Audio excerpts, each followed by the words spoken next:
اللہ تعالیٰ سورۃ البقرہ آیت 251 میں فرماتے ہیں، وَآتَاهُ اللَّهُ الْمُلْكَ وَالْحِكْمَةَ وَعَلَّمَهُ مِمَّا يَشَاءُ، اور اللہ تعالیٰ نے اسے بادشاہت اور حکمت عطا فرمائی اور جتنا کچھ چاہا علم بھی عطا فرمایا۔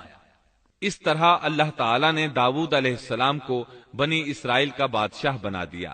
بادشاہت اور نبوت ان کے پاس جمع ہو گئی، اور ایسا طویل عرصے کے بعد ہوا تھا۔ داؤد علیہ السلام کا سلسلہ نسب یہودا بن یعقوب سے جا ملتا ہے۔ آپ چھوٹے قد کے تھے، آنکھیں نیلی، بال ہلکے اور دل کے صاف شفاف تھے۔ آپ بنی اسرائیل پر حکومت کرنے لگے۔ اللہ تعالیٰ نے ان کی حکومت کو مضبوط کر دیا، اور یوں بنی اسرائیل ایک بار پھر یکجا ہو گئے۔ اللہ تعالیٰ نے آپ پر بہت سے معجزات ظاہر فرمائے۔ آپ پر ایک کتاب بھی نازل ہوئی جسے زبور کے نام سے جانا جاتا ہے۔ اللہ تعالیٰ سورۃ النساء آیت 163 میں فرماتے ہیں، وَآتَيْنَا دَاوُودَ زَبُورًا، ہم نے داؤد کو زبور عطا فرمائی۔ آپ تمام انسانوں سے زیادہ خوبصورت آواز والے تھے۔ صحیح بخاری کی ایک حدیث میں ہے کہ ایک مرتبہ رسول اللہ صلی اللہ علیہ وسلم نے ابو موسیٰ اشعری رضی اللہ عنہ کو قرآن مجید کی تلاوت کرتے سنا۔ ان کی آواز بہت خوبصورت تھی۔ آپ ان کی قرات توجہ سے سننے لگے، پھر آپ نے فرمایا، یا ابا موسیٰ لقد اوتیت مزمارا من مزامیر آل داود، اے ابو موسیٰ، تجھے داؤد علیہ السلام جیسی بہترین آواز عطا کی گئی ہے۔ اللہ تعالیٰ نے آپ کی آواز کو بھی ایک معجزہ بنا دیا، اور وہ ایسے کہ جب داؤد علیہ السلام زبور کی تلاوت کرتے تو پہاڑ اس کو سن کر آپ کے ساتھ تسبیح شروع کر دیتے، اور جب پرندے یہ آواز سنتے تو ان کے پاس آ کر اپنی گردنیں جھکا کر بیٹھ جاتے اور تسبیح میں ان کے ساتھ شامل ہو جاتے، اپنی جگہ سے حرکت بھی نہ کرتے۔ اللہ تعالیٰ سورہ سبا آیت 10 میں فرماتے ہیں، یا جبال اوبی معه والطیر، اے پہاڑوں، اس کے ساتھ رغبت سے تسبیح پڑھا کرو، اور پرندوں کو بھی یہی حکم ہے۔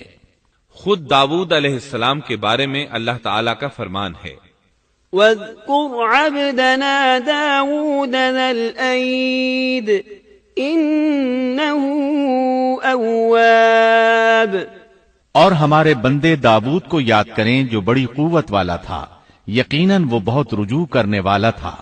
اسی طرح اللہ تعالیٰ سورۃ الانبیاء آیت 79 میں فرماتے ہیں، وَسَخَّرْنَا مَعَ دَاوُودَ الْجِبَالَ يُسَبِّحْنَ وَالطَّيْرَ وَكُنَّا فَاعِلِينَ، اور ہم نے پہاڑ کو داؤد کے تابع کر دیا جو تسبیح کرتے تھے، اور پرندوں کو بھی، اور ہم ہی یہ سب کچھ کرنے والے تھے۔ اسی طرح سورہ سعد آیت 18 اور 19 میں اللہ تعالیٰ فرماتے ہیں، إِنَّا سَخَّرْنَا الْجِبَالَ مَعَهُ يُسَبِّحْنَ بِالْعَشِيِّ وَالْإِشْرَاقِ وَالطَّيْرَ مَحْشُورَةً كُلٌّ لَهُ أَوَّابٌ، یقیناً ہم نے پہاڑوں کو اس کے تابع کر رکھا تھا کہ اس کے ساتھ شام کو اور صبح کو تسبیح خوانی کریں، اور پرندے بھی سب کے سب ان کے تابع رہتے تھے۔ یہ داؤد علیہ السلام کے معجزات تھے۔ اللہ تعالیٰ نے اور بھی کئی معجزات سے انہیں نوازا تھا۔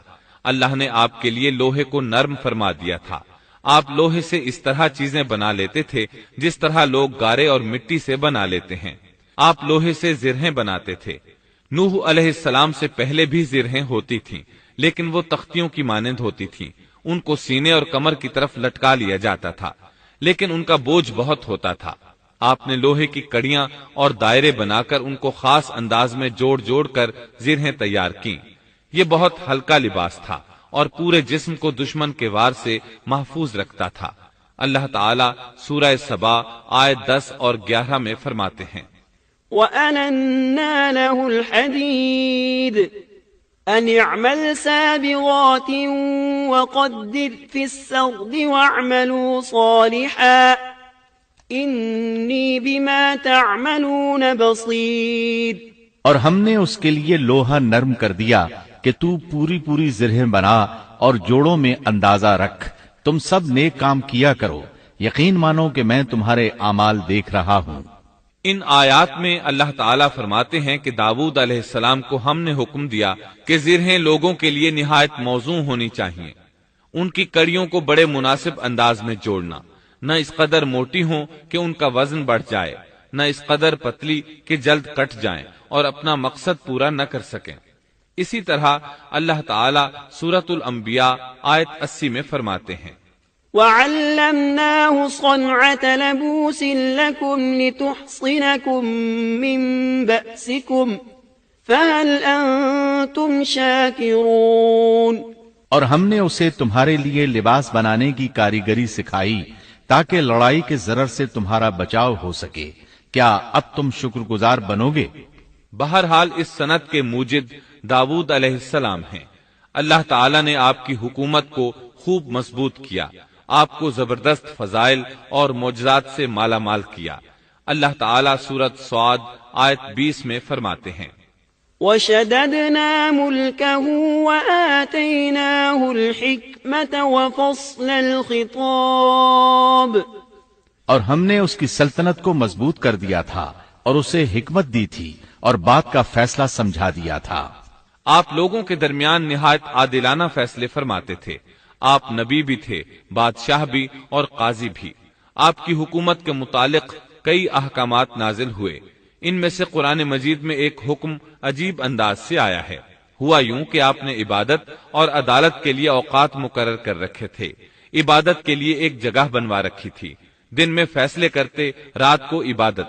جب عبادت کرتے تو کسی کو ان کے پاس آنے کی اجازت نہیں تھی. ایک روز ایسا ہوا کہ 2 آدمی بغیر اجازت اندر آ گئے. دروازہ بند تھا لیکن وہ دیوار پھاند کر اندر آ گئے. آپ ڈر گئے کہ کہیں حملہ آور نہ ہو. اللہ تعالیٰ سورۃ صاد آیت 21 اور 22 میں فرماتے ہیں وَهَلْ أَتَاكَ نَبَأُ الْخَصْمِ إِذْ تَسَوَّرُوا الْمِحْرَابَ إِذْ دَخَلُوا عَلَى دَاوُودَ فَفَزِعَ مِنْهُمْ قَالُوا لَا تَخَفْ خصمان بغى بعضنا على بعض فاحكم بيننا بالحق ولا تشطط واهدنا إلى سواء الصراط. اور کیا تجھے جھگڑا کرنے والوں کی بھی خبر ملی جبکہ وہ دیوار پھاند کر محراب میں آ گئے؟ جب یہ داؤد کے پاس پہنچے تو وہ ان سے ڈر گئے. وہ کہنے لگے خوف نہ کیجیے، ہم مقدمہ کے 2 فریق ہیں. ہم میں سے ایک نے دوسرے پر زیادتی کی ہے، لہٰذا آپ ہمارے درمیان حق کے ساتھ فیصلہ کر دیجئے اور ناانصافی نہ کیجیے اور ہمیں سیدھی راہ بتا دیجئے. داؤد علیہ السلام نے فرمایا بتاؤ تمہارا کیا مسئلہ ہے؟ ان میں سے ایک نے کہا إن هذا أخي له 99 نعجة ولي نعجة واحدة فقال أكفلنيها وعزني في الخطاب. یہ میرا بھائی ہے، اس کے پاس 99 دمبیاں ہیں اور میرے پاس ایک ہی دمبی ہے، لیکن یہ مجھ سے کہہ رہا ہے کہ اپنی یہ ایک بھی مجھے دے دے اور مجھ پر بات میں بڑی سختی برتتا ہے. اس آیت کی تفسیر میں ہے کہ ایک دمبی والے بھائی نے کہا یہ میرا بھائی بہت چالاک ہے، برے طریقے سے بات کرتا ہے، کہتا ہے کہ میری دمبیاں چرنے جاتی ہیں تو اس اپنی ایک دمبی کو بھی ان کے ساتھ بھیج دیا کرو.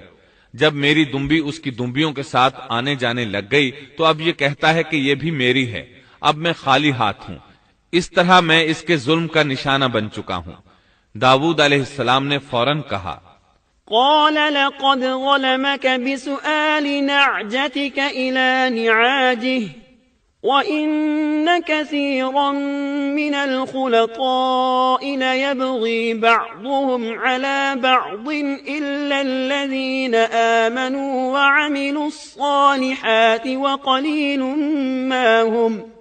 اس کا اپنی دمبیوں کے ساتھ تیری ایک دمبی ملا لینے کا سوال واقعی تیرے اوپر ایک ظلم ہے، اور اکثر حصے دار اور شریک ایسے ہی ہوتے ہیں کہ ایک دوسرے پر ظلم کرتے ہیں، سوائے ان لوگوں کے جو ایمان لائے اور جنہوں نے نیک عمل کیے، اور ایسے لوگ بہت ہی کم ہیں۔ داؤد علیہ السلام نے دوسرے بھائی کی بات سنے بغیر ہی اسے ظالم ٹھہرا دیا۔ آپ کا فیصلہ سنتے ہی دوسرا بول اٹھا، آپ نے میری بات تو سنی ہی نہیں اور فیصلہ دے دیا، پہلے آپ میری بات تو سنتے۔ داؤد علیہ السلام فوراً بھانپ گئے کہ ان سے غلطی ہوئی ہے اور سمجھ گئے کہ یہ اللہ تعالیٰ کی طرف سے آزمائش ہے۔ آپ نے فوراً توبہ کی، اللہ کی طرف رجوع کیا اور استغفار کرنے لگے۔ وظن داود أنما فتناه فاستغفر ربه وخر راكعا وأناب فغفرنا له ذلك وإن له عندنا لزلفى وحسن مآب۔ اور داؤد سمجھ گئے کہ ہم نے انہیں آزمایا ہے، پھر تو اپنے رب سے استغفار کرنے لگے اور عاجزی کرتے ہوئے سجدے میں گر پڑے اور پوری طرح رجوع کیا، پس ہم نے بھی ان کا وہ قصور معاف کر دیا، یقیناً وہ ہمارے نزدیک بڑے مرتبے والے اور بہت اچھے ٹھکانے والے ہیں۔